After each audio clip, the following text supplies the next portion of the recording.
I am Abigail, 32 years old, and born into a family where money was never discussed but always displayed.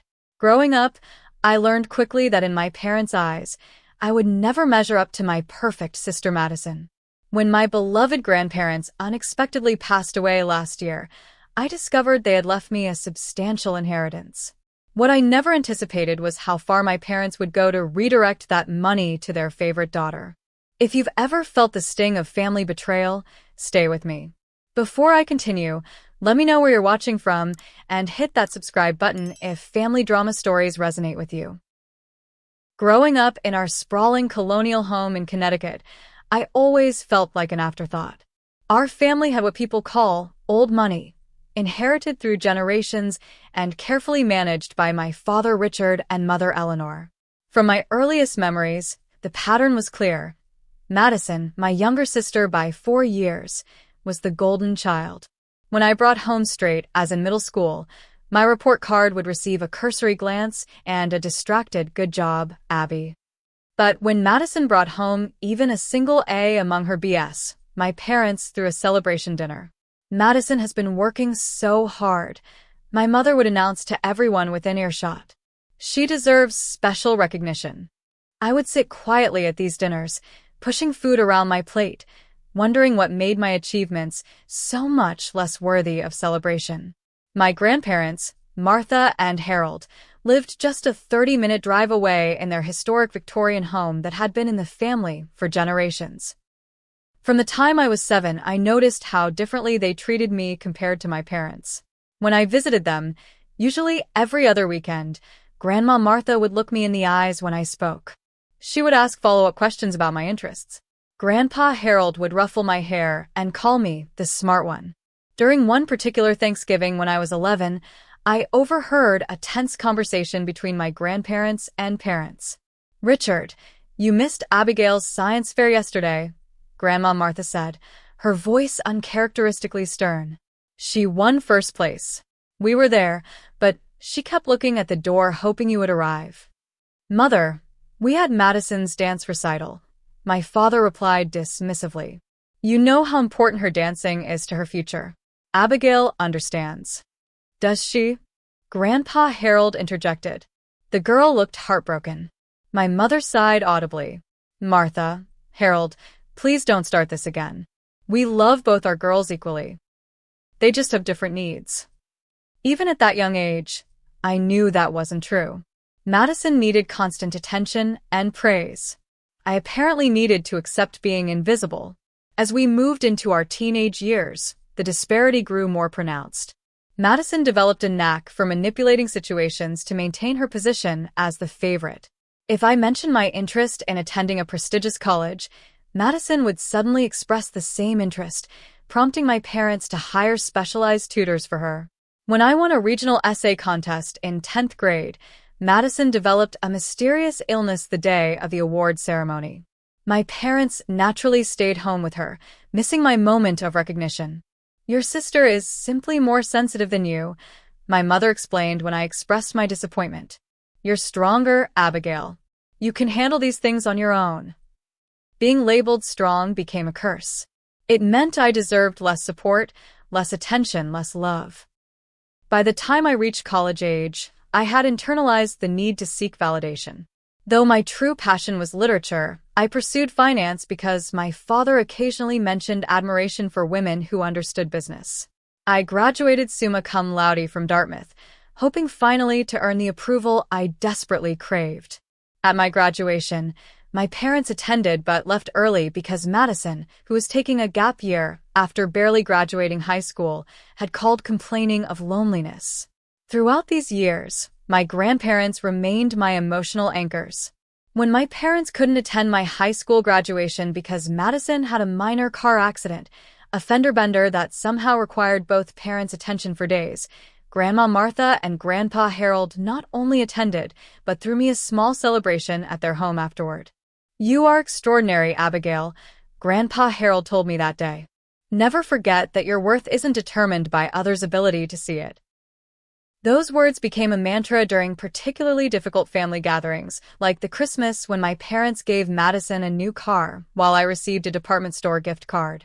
Or the time my mother forgot to mention my promotion at her ladies' luncheon but spent 20 minutes detailing Madison's new job as a receptionist at a local salon.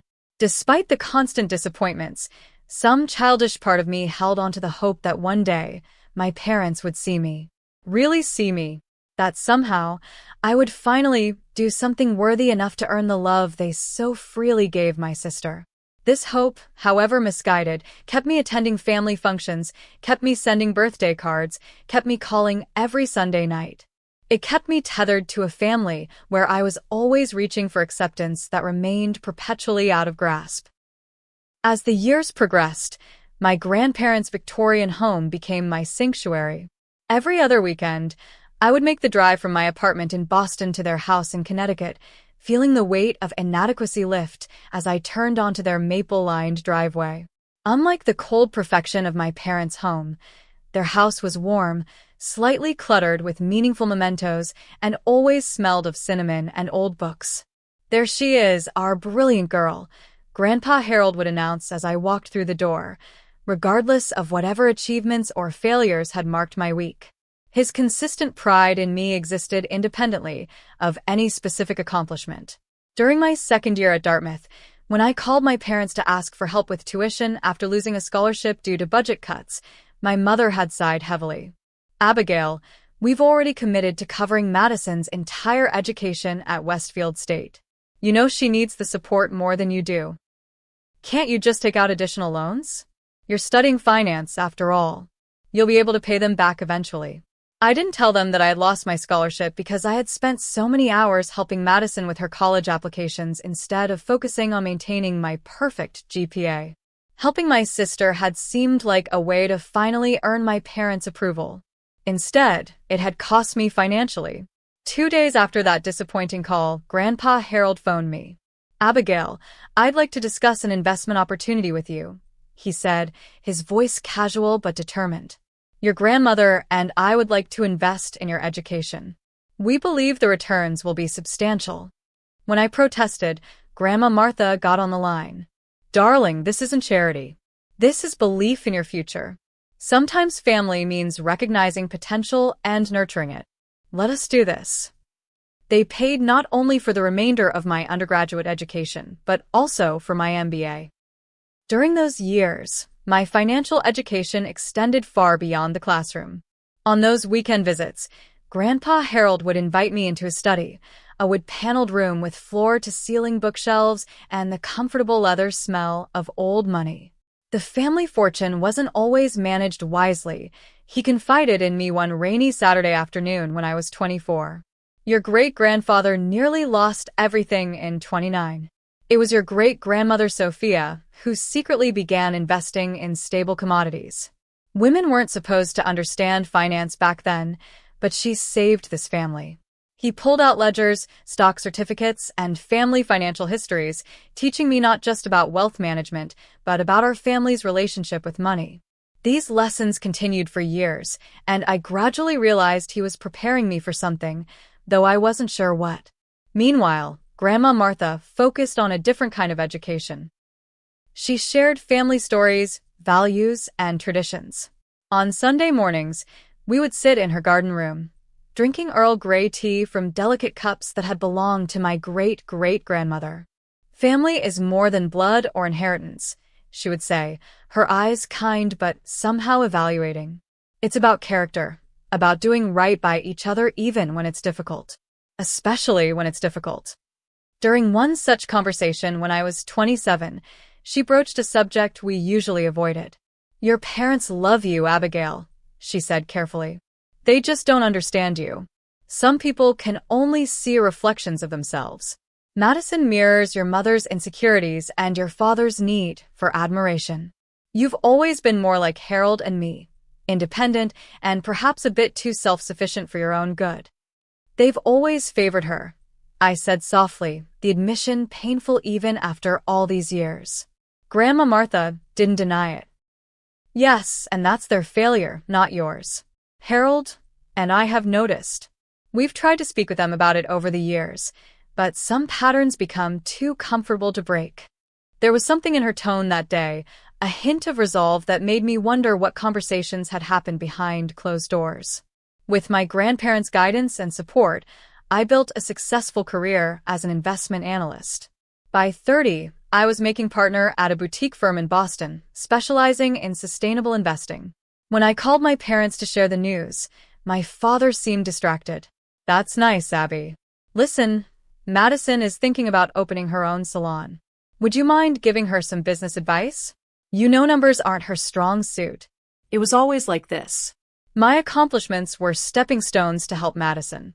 Yet with my grandparents, I found validation and genuine support. The last time I saw my grandparents together was at their 60th anniversary celebration, just 3 months before the accident. It was an intimate gathering at their home, notably without my parents and Madison, who had a prior commitment at Madison's salon. After dinner, Grandpa Harold pulled me aside. At 84, he moved more slowly than before, but his mind remained razor-sharp. "Abigail, your grandmother and I have been discussing the future," he said, his voice lower than usual. "We're not getting any younger, and there are matters we need to ensure are properly arranged." "Grandpa, I don't want to talk about this," I protested, the thought of losing them too painful to contemplate. "I know, my dear, but wisdom means confronting difficult truths. We've made certain decisions that may surprise some people, but they shouldn't surprise you." He squeezed my hand. "Just know that everything we've done has been with careful consideration and love." Grandma Martha joined us, linking her arm with mine. "We're proud of the woman you've become, Abigail. Whatever happens in the future, never doubt that." Their words felt oddly like a goodbye, though I dismissed the feeling at the time. I didn't realize then that they were preparing me for what was to come, laying the groundwork for the battle that would soon engulf our family. The call came on a Tuesday morning in October. I was preparing for a client meeting when my phone lit up with my mother's number, unusual enough to make me pause. Her voice was controlled but strained. "Abigail, there's been an accident. Your grandparents were driving back from their lake house. The road was wet from rain." Her voice trailed off. "Mom." My hand gripped the phone so tightly my knuckles turned white. "Are they okay?" The silence stretched for several seconds before she continued. "No, Abigail. They're gone. Both of them." The next few days passed in a blur of arrangements and grief.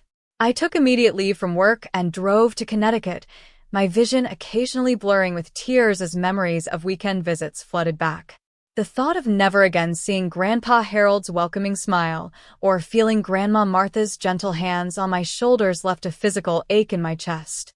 When I arrived at my parents' house, Madison was already there, her eyes red and puffy. For a brief moment, our shared loss transcended the complex dynamics between us, and we embraced in genuine shared grief. That moment of connection was short-lived. "I can't believe they're gone," Madison sobbed dramatically in the living room, surrounded by neighbors bringing condolence casseroles. They were like second parents to me. I bit my tongue, knowing that Madison had visited our grandparents perhaps twice a year at most, usually when she needed money or was between relationships and seeking attention. My weekly visits and genuine connection with them went unmentioned. The funeral was elegant and somber, befitting two people who had lived with such dignity. I was asked to deliver one of the eulogies, a responsibility that both honored and terrified me.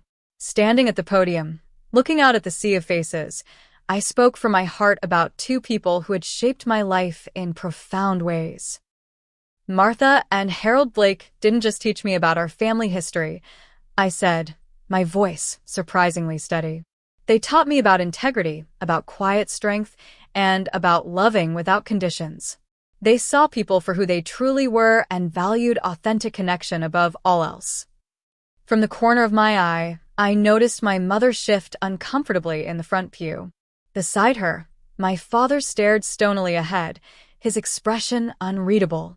3 days after the funeral, Benjamin Thornton, my grandparents' attorney of 30 years, requested the family's presence at his office for the reading of the will. The atmosphere in his wood-paneled office was tense as my parents, Madison, and I took seats around a polished conference table. Benjamin, a distinguished man in his 60s with silver hair and kind eyes, began with formal condolences before opening a leather portfolio.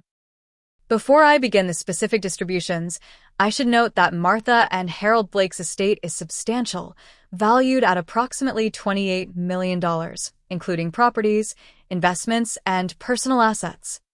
My mother gasped audibly. Even I was surprised by the figure, though Grandpa Harold had given me hints about their financial position over the years. Benjamin continued, to their granddaughter, Madison Blake, they leave their lake house property in New Hampshire, valued at approximately $1.2 million, along with a cash gift of $500,000. Madison smiled through her tears, glancing triumphantly at me. I remained expressionless, waiting. To their son, Richard Blake, and daughter-in-law, Eleanor Blake, they leave their collection of art and antiques, valued at approximately $2 million, as well as a cash gift of $1 million. My father nodded, his expression calculating. My mother reached for his hand, squeezing it tightly. Benjamin cleared his throat before continuing, and to their granddaughter, Abigail Blake, they leave the primary residence in Connecticut, valued at $4 million, their investment portfolio valued at approximately $15 million, their remaining cash assets of approximately $4.3 million, and all remaining personal effects not specifically designated elsewhere. The silence in the room was absolute for 3 full seconds before my mother's voice cut through it like glass. There must be some mistake, she said, her voice tight with barely controlled rage. Benjamin looked at her calmly. There is no mistake, Mrs. Blake. The will is quite clear and was updated just 6 months ago with Martha and Harold of sound mind and body, witnessed appropriately. But that's not fair. Madison burst out, her previous satisfaction evaporating. Why would they leave Abigail almost everything? I was their granddaughter too. I sat in stunned silence, processing the implications. While I had known my grandparents valued our relationship, I never expected this level of disparity in their final wishes. The inheritance was life-changing, but I already recognized it would come with a terrible cost to family relationships. This is outrageous. My father finally spoke, his voice cold. My parents would never have intentionally created such an imbalance. Abigail must have influenced them somehow. I felt as though I'd been slapped. Excuse me? I managed to say. Benjamin interrupted before the situation could escalate further. Mr. Blake, Mrs. Blake, I should inform you that Martha and Harold anticipated this reaction. They left a letter explaining their decisions, which I have been instructed to read only if their distributions were questioned. Read it, my mother demanded. Benjamin opened a sealed envelope and began reading in a measured tone. To our beloved family, if this letter is being read, it means our decisions have been questioned. We want to be clear that we have made these choices with full awareness and careful consideration over many years. Our distributions reflect not only our relationships with each family member, but also our assessment of needs, previous gifts given during our lifetime, and our confidence in each recipient's ability to responsibly manage their inheritance. We love you all, but we have chosen to allocate our estate in the manner we believe best serves everyone's long-term interests and honors the values we hold dear. We ask that you respect our wishes and maintain family harmony. With eternal love, Martha and Harold Blake. My mother's face had turned an alarming shade of red. Madison was openly crying now, mascara tracking down her cheeks. My father stood abruptly. This isn't over, he stated flatly. We'll be contesting this will. As we left the attorney's office, the divide in our family had never felt wider or more unbridgeable.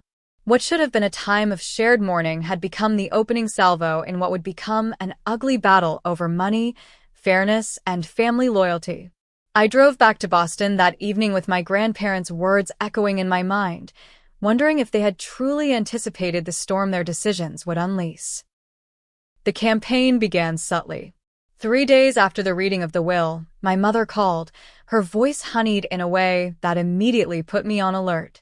Abigail, darling, I hope you're doing well with everything that's happened, she began. Your father and I have been thinking about what Grandma and Grandpa would really want for our family. I remained silent, waiting for the real purpose of her call. You know, Madison has been struggling financially with her salon startup. And that inheritance, well, it's really quite excessive for one person, don't you think? Surely you plan to share some of it with your sister? That would be the right thing to do. The implication was clear. If I didn't voluntarily redistribute my inheritance, I was selfish and morally deficient. Mom, I'm still processing Grandma and Grandpa's death, I replied carefully. I haven't made any decisions about the inheritance yet. Her tone chilled immediately. I see. Well, I hope you'll consider what's fair for the entire family, not just yourself. The calls increased in frequency, alternating between my mother's emotional manipulation and my father's more direct approach. Abigail, this situation is creating unnecessary tension in the family, he stated during one particularly strained conversation. Madison is your sister. Blood should mean something to you. When phone calls proved ineffective, they escalated to an ambush dinner. I arrived at their house one Sunday evening to find not only my parents and Madison, but also my father's brother Uncle Thomas, his wife Aunt Patricia, and their daughter, my cousin Brittany. The atmosphere was tense as we took our seats around the formal dining table. We thought it would be good to have a family discussion, my mother announced after a painfully silent appetizer course. What followed was a coordinated attack. Uncle Thomas spoke about family loyalty. Aunt Patricia tearfully described how hurt Madison was.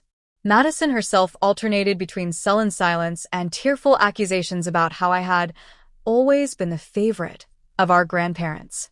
Only my father's sister, Aunt Grace, who arrived late and hadn't been briefed on the intervention plan, seemed uncomfortable with the proceedings. I don't understand why we're discussing Martha and Harold's private decisions as if they're up for family vote, she said, frowning at my father. They were of sound mind and had every right to distribute their estate as they saw fit. Grace, you don't understand the situation, my mother replied dismissively. Abigail clearly influenced them inappropriately. By visiting them regularly and showing genuine interest in their lives? Aunt Grace raised an eyebrow. That doesn't sound inappropriate to me. I shot her a grateful look as the dinner disintegrated into tense arguing. Driving home that night, I felt more isolated than ever, but also more resolved to honor my grandparents' wishes. The next phase of manipulation came in the form of threats. A week after the disastrous dinner, my father called.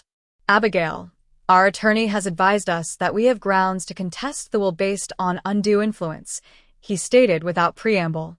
Before we proceed with legal action, I wanted to give you one more opportunity to come to a reasonable arrangement with your sister. What exactly are you suggesting? I asked, my stomach nodding. Transfer half of the financial assets to Madison, and we'll drop the matter. When I didn't immediately agree, the threats escalated. The family lawyer, Jeffrey Simmons, sent a formal letter outlining their intent to contest the will, citing my suspicious level of involvement with my grandparents in their final years. Meanwhile, Madison had begun her own campaign, contacting mutual friends and extended family to share her version of events. According to her narrative, I had manipulated our elderly grandparents, isolating them from the family and poisoning them against her. These rumors reached me through my cousin Stephanie, who called to warn me. I don't believe any of it, Stephanie assured me. But Madison is telling everyone who'll listen that you practically held Grandma and Grandpa hostage during their last years. That's absurd, I replied, the hurt cutting deep. She barely visited them. She was too busy with her own life to make time for them. Stephanie hesitated before continuing. There's more, Abby. Aunt Eleanor and Uncle Richard have been saying things too. Did you know they tried to get Grandma and Grandpa to change their will last year? Apparently, there was a huge argument about it. This was news to me. What? When did this happen? Around Christmas. Grandpa Harold refused to discuss it with them after that. Mom overheard them arguing about it at the New Year's party. The pieces were starting to fall into place. My grandparents' slightly strained relationship with my parents over the past year. Their cryptic comments about difficult decisions. The way Grandpa Harold had seemed especially determined to ensure I understood the family finances. The ultimate betrayal came in the form of court documents. My parents formally filed a lawsuit contesting the will, claiming I had exerted undue influence over my grandparents, that they had lacked capacity to make sound decisions, and most painfully, that I had emotionally manipulated them by fabricating stories about family mistreatment. Seeing these accusations in black and white legal language felt like a physical blow. The family that should have been united in grief was now irreparably divided by greed and resentment. Madison refused to speak to me except through lawyers. My parents treated me as if I were a criminal who had stolen from the family rather than their daughter who was simply honoring her grandparents' wishes. The night after being served with the lawsuit, I sat alone in my apartment, surrounded by photo albums of happier times. There was Grandpa Harold teaching me to fish when I was 8, Grandma Martha and me baking cookies in her kitchen. Family Christmases when the tensions weren't quite so visible. I traced their smiling faces with my finger, tears blurring my vision. "I miss you both so much," I whispered to their photographs. "I wish you were here to help me through this." In that moment of despair, my phone rang. It was Benjamin Thornton, my grandparents' attorney. "Abigail, I've just been made aware of the lawsuit," he said, his voice gentle but firm. "I think it's time we discuss some additional information your grandparents left in my keeping." Information they hoped would never be necessary to reveal, but which they prepared, just in case. His words ignited a small flame of hope in the darkness that had enveloped me since the reading of the will. Perhaps my grandparents, wise and forward-thinking as always, had anticipated this battle and prepared accordingly.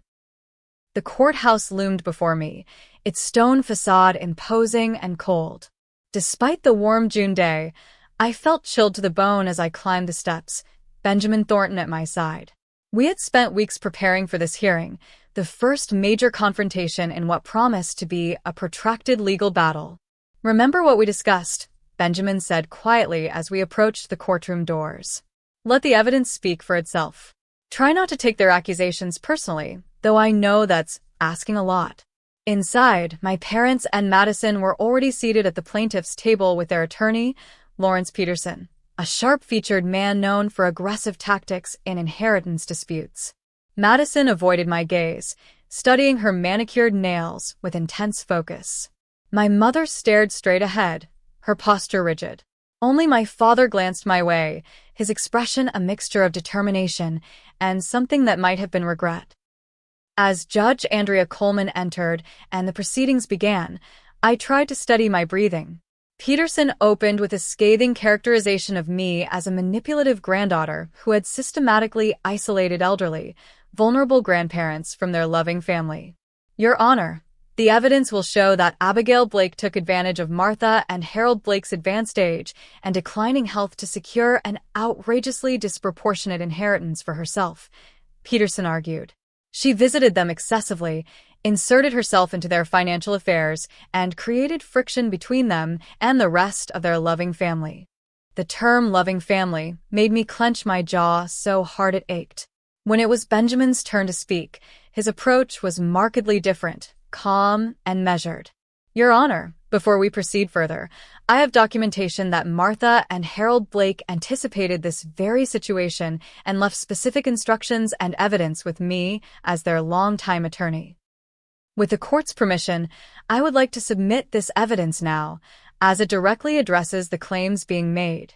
Judge Coleman nodded her approval, and Benjamin presented a sealed envelope to the court clerk. The first item is a detailed financial history of gifts and support provided by Martha and Harold Blake to all family members over the past 15 years, Benjamin explained. This document was meticulously maintained by Harold Blake, a former financial analyst, and updated quarterly. As the judge reviewed the document, her eyebrows raised slightly. She looked over her reading glasses at my parents.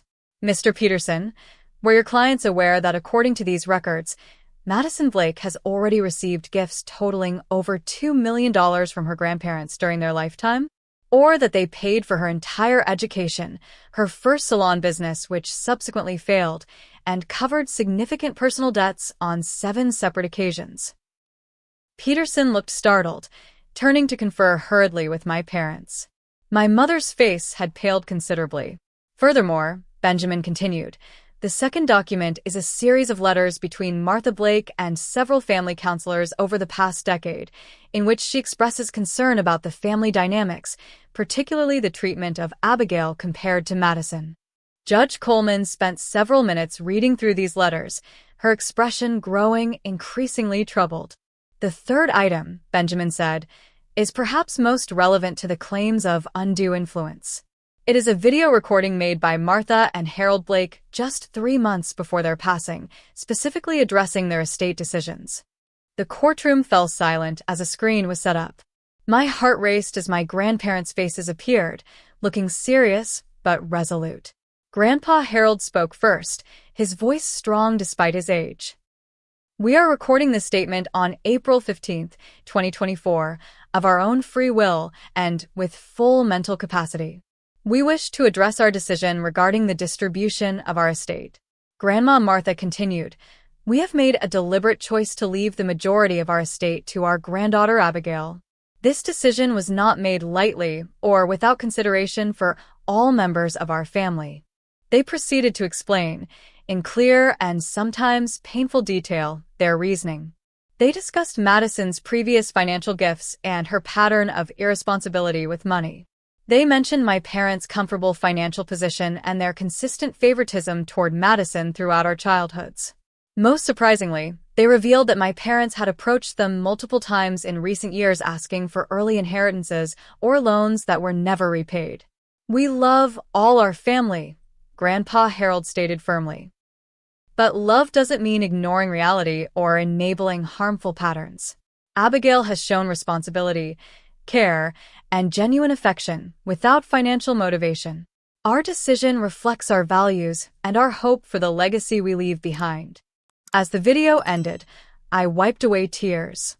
Even from beyond the grave, they were protecting me, validating what I had always felt but never fully expressed about our family dynamics.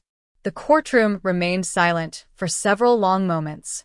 Madison was openly crying now, but her tears seemed different, less performative. My father stared at the blank screen, his expression unreadable. My mother looked away, her lips pressed into a thin line. Peterson conferred with my parents before addressing the court. Your Honor, in light of this new evidence, we request a brief recess to consult with our clients. Judge Coleman agreed, and as we filed out of the courtroom, Benjamin squeezed my shoulder supportively. There's more, he whispered, if needed.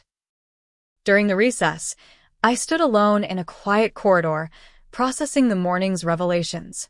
To my surprise, Madison approached, her makeup smeared from crying. Did you know? She asked, her voice small.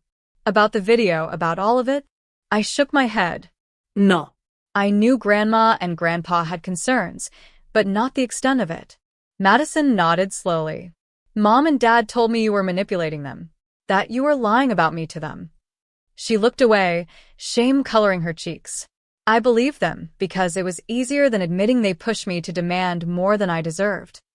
Before I could respond, Peterson approached with my parents, indicating the recess was ending.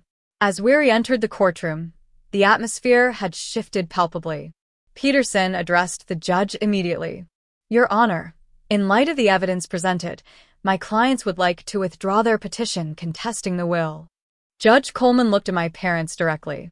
Mr. and Mrs. Blake, is this your wish? My father nodded stiffly. Yes, Your Honor. Very well, Judge Coleman replied, but her tone suggested the matter wasn't entirely settled. Before I dismiss this case, I feel compelled to note that the evidence presented today suggests a troubling pattern of family dynamics. The court strongly recommends family counseling. As we left the courtroom, I felt a complex mixture of vindication and profound sadness. I had won, but at what cost? The family I had always hoped would someday truly accept me now stood further away than ever. Yet for the first time, the truth about our relationships had been spoken aloud, impossible to ignore or minimize any longer. Benjamin walked me to my car. Your grandparents were remarkable people, Abigail. They saw this coming years ago and prepared accordingly. But they always hoped it wouldn't be necessary to reveal everything publicly. "Thank you for everything," I said, my voice thick with emotion. "There's one more thing," he added, handing me a small, sealed envelope. "Martha asked me to give you this privately after everything was settled. For your eyes only." I sat in my car long after Benjamin had gone, holding the unopened envelope from Grandma Martha, feeling as though I stood at a crossroads between the painful past and an uncertain future. The envelope remained unopened on my coffee table for 3 days. Each time I reached for it, something held me back, a mix of anticipation and dread about its contents. Finally, on a quiet Sunday morning that reminded me of countless breakfasts with Grandma Martha, I carefully broke the seal. Inside was a handwritten letter in my grandmother's elegant script, dated just 1 month before the accident. "My dearest Abigail, if you're reading this, then our suspicions were unfortunately correct, and your inheritance has caused the family conflict we feared but prepared for. First, please know that your grandfather and I made our decisions with complete clarity and conviction. We were not manipulated or confused. We simply saw the truth of our family and acted accordingly. What you don't know, what we kept even from Benjamin until recently, is that we created a secondary trust with specific conditions. This trust contains an additional $5 million, currently held separately from your primary inheritance. This money is designated for family healing, with 3 specific provisions. First, if your parents and Madison contested the will and then withdrew their contest, as we anticipated they might once our video was shown, this money is to be offered to them under specific conditions. They must agree to family counseling for a minimum of 1 year. They must acknowledge, in writing, the patterns of favoritism and unfair treatment that have characterized your relationship since childhood. And they must commit to making genuine amends. Second, if they refuse these conditions, the money will instead fund a foundation in our name dedicated to supporting neglected or overlooked children, with you as the sole director. Third, regardless of their choice, $1 million from this trust is designated exclusively for you, to use as you see fit, with no conditions attached. This is our gift to you for the years of quiet pain you endured while maintaining your dignity and compassion. The choice of whether to reveal this additional trust to your parents and Madison is entirely yours. You may decide that clean boundaries are healthier than attempted reconciliation. We would understand completely if that is your choice. Whatever you decide, we trust your judgment implicitly. Remember what I told you in the garden that spring afternoon. Family is about character, about doing right by each other even when it's difficult. You have always exemplified the best character in our family, Abigail. We couldn't be prouder of the woman you've become. With all my love, Grandma Martha. I read the letter 3 times, tears streaming down my face. Even now, they were teaching me, guiding me, offering wisdom about family healing while respecting my autonomy to choose my path forward. The surprise trust was ingenious, creating both consequences for my parents' behavior and potential incentive for genuine change. 2 days later, I met with Benjamin to discuss the secondary trust. They were remarkable strategists, he acknowledged with a sad smile. They hoped the video alone would be enough, but they prepared this backup plan just in case. The question now is whether you want to reveal its existence to your parents and Madison. I considered carefully before answering. Yes. Not because I believe they deserve more money, but because I think Grandma Martha was right about the potential for healing, however slim. The conditions are fair, and the choice will be theirs. Benjamin nodded approvingly. I'll arrange a meeting. The meeting took place in Benjamin's office the following week. My parents arrived looking subdued, the courtroom revelations having evidently impacted their usual confidence. Madison entered separately, giving me a hesitant nod of acknowledgement. Benjamin explained the secondary trust and its conditions methodically. As he spoke, I watched the expressions shift on my family members' faces, from surprise to calculation to uncertain hope.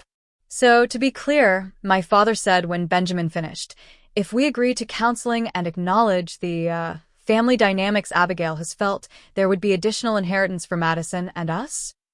That is correct, Benjamin confirmed. though I should emphasize that the acknowledgement must be genuine and the counseling commitment fulfilled before any funds are distributed. Martha and Harold were very specific about this. My mother looked at me directly, for perhaps the first time since the will reading. "And this was your grandparents' decision? Not yours?" "Yes," I replied simply, though whether to tell you about it was my choice. Madison spoke up, her voice uncharacteristically tentative. "Why would you choose to tell us? After everything we said about you, the lawsuit, the rumors, why offer us anything?" I considered my answer carefully. Because Grandma Martha believed in the possibility of healing, even in the most broken relationships. And because despite everything, you're still my family. The room fell silent as the implications of my words sank in. This wasn't just about money anymore.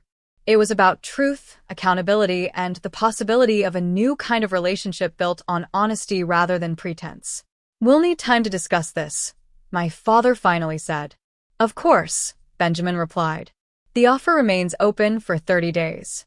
As we prepared to leave, Benjamin handed me another envelope.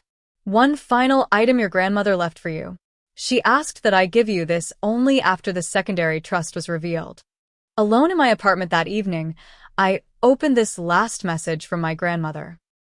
Inside was a single photograph I'd never seen before, showing Grandma Martha as a young woman standing beside her own grandmother. On the back was written, "Family patterns can be broken. My grandmother showed me the way when my own parents couldn't. Now I pass that wisdom to you. Some inheritances are worth more than money." I traced their faces with my finger, understanding now that the true inheritance my grandparents had left wasn't the millions in my bank account, but the wisdom, love, and extraordinary foresight they had demonstrated throughout their lives and beyond. They had created a path for possible reconciliation while ensuring I would be protected regardless of the outcome. 3 days later, Madison called me, asking to meet for coffee alone. It was the first step on what would prove to be a long, complicated journey toward a new kind of family relationship, one built on truth rather than comfortable illusions. 23 days after learning about the secondary trust, my parents formally accepted its conditions. The letter acknowledging their favoritism must have been excruciating for them to write, particularly for my mother, whose handwriting grew increasingly unsteady toward the end of the 3-page document.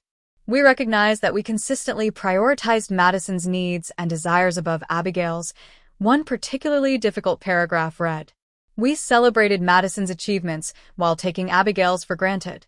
We justified this disparity by telling ourselves that Abigail was stronger and needed less support, when in reality, every child deserves equal love and recognition.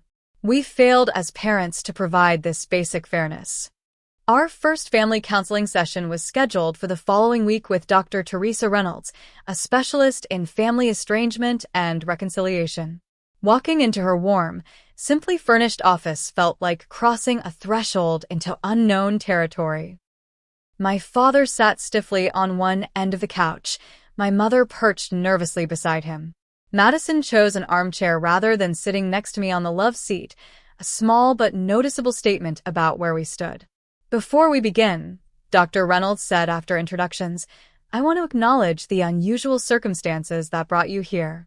Financial incentives for therapy aren't ideal motivators, but they don't invalidate the work we might accomplish together. The question is whether, beyond the conditions of the trust, there's genuine desire for healing in this room." The silence that followed was telling. Eventually, to my surprise, it was Madison who spoke first. "I want to try," she said quietly, "even if we weren't getting anything from it." Over the following months, our weekly sessions became a space for painful truths and gradual understanding. Progress wasn't linear. Some sessions ended with tears and slammed doors. Others brought small breakthroughs, moments of genuine connection that had eluded us for decades. During our 3rd month of counseling, my mother broke down completely while discussing a childhood memory I had shared, a piano recital where she had left early to attend Madison's dance class. "I don't even remember doing that," she sobbed, genuinely distressed. "There are so many moments you've mentioned that I just don't remember, but I can see how much they hurt you." "That's part of the problem," I replied gently. These weren't memorable moments for you, but they were formative for me. Outside of therapy, I focused on building my new life. The Victorian house I had inherited became my home after some renovations to make it my own while preserving my grandparents' essence. Working with Benjamin, I established the Martha and Harold Blake Foundation, dedicating a portion of my inheritance to supporting overlooked students with academic potential but insufficient family support. The foundation became my passion, a way to honor my grandparents while transforming my painful experiences into something constructive. Each scholarship recipient reminded me of myself at that age, hungry for validation and opportunity. Being able to provide both, along with mentorship, healed parts of me I hadn't realized were still wounded. Madison and I began meeting for coffee every other week, separate from our family therapy sessions. These conversations, awkward at first, gradually evolved into something resembling genuine sisterhood. I always envied you, she confessed during one such meeting 6 months into our new relationship. You were so smart, so capable. Mom and Dad made everything so easy for me that I never developed confidence in my own abilities. And I envied you, I admitted. You had their love and attention without having to earn it. This new honesty between us, painful as it sometimes was, created space for authentic connection that had never existed before. My relationship with my parents progressed more slowly. Years of entrenched patterns couldn't be undone in months, and there were setbacks. My father, in particular, struggled with the loss of authority and the acknowledgement of his failures.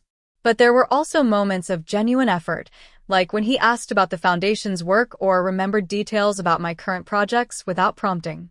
After the required year of counseling was complete and the secondary trust funds were distributed as promised, I wondered whether our family's progress would continue or revert. To my relief and surprise, my parents requested to continue the therapy sessions, now paying for them personally. We've only just begun to understand, my mother explained when I expressed surprise. I don't want to lose the progress we've made.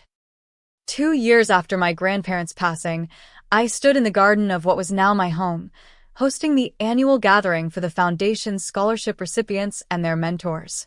Madison was helping serve refreshments, her natural social skills making the teenagers feel welcomed and valued. My parents had attended briefly, still uncomfortable in this setting but making an effort that would have been unimaginable before. As twilight fell and the party wound down, I found myself alone in Grandma Martha's rose garden, the scent of late summer blooms filling the air. I could almost feel her presence beside me, could almost hear Grandpa Harold's chuckle from the study window. You were right, I whispered to their memory. Family is about character and doing right by each other, especially when it's difficult. The journey of healing hadn't been easy. There had been days when grief overwhelmed me, when anger at decades of dismissal threatened to consume me, when forgiveness seemed impossible. Therapy had helped me process these complex emotions, to forgive without forgetting, to establish healthy boundaries while remaining open to genuine change. The most valuable inheritance my grandparents left wasn't the money or property, substantial as they were. It was the model of integrity they provided, the wisdom they shared, and their unwavering belief in my worth when I struggled to see it myself. They showed me that true family isn't always defined by blood, but by those who see you clearly and love you completely. My story isn't a fairy tale with a perfect ending. My parents still sometimes slip into old patterns. Madison and I still navigate occasional jealousies and misunderstandings. The difference now is that we face these challenges honestly, without the pretense that everything is perfect when it isn't. I've learned that healing doesn't mean erasing the past or pretending the pain never existed. It means acknowledging the wounds, understanding their origins, and choosing a different path forward. It means accepting that some relationships will never be what we wished for in childhood, while remaining open to what they might become with work and honesty. Most importantly, I've learned that my value was never dependent on my parents' ability to see it. Just as Grandpa Harold told me at my high school graduation all those years ago, my worth exists independently of others' recognition of it. That knowledge, more than any financial inheritance, is the true gift my grandparents left me. Have you ever had to deal with family favoritism or unfair treatment? How did you handle it?